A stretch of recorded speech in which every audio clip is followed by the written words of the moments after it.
Hi friends, আজ শনিবার। মনটা খুব মায়ের দর্শনের জন্য কেমন আকুল হয়ে পড়েছিল, তাই জন্য বেরিয়ে পড়লাম পূর্ণদাস রোডের যে ডাকাত কালীবাড়ি আছে তার উদ্দেশ্যে। অলরেডি পৌঁছে গেছি।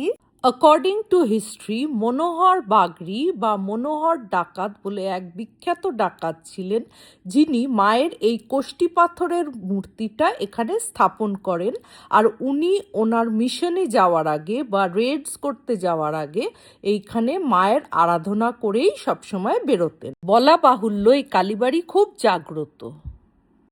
Later on in the year 1891, এক সাধু নাম কামাখ্যা চরণ মুখোপাধ্যায়কে মা নাকি স্বপ্ন দেখান যে এখানে ওনার পুজো ঠিক মতন হচ্ছে না, তাই তখন উনি এসে এই কারেন্ট স্ট্রাকচারটা তৈরি করেন আর এনশিওর করেন তারপর থেকে যেন মায়ের পুজো আর্চা এখানে ঠিক করে করা হয়।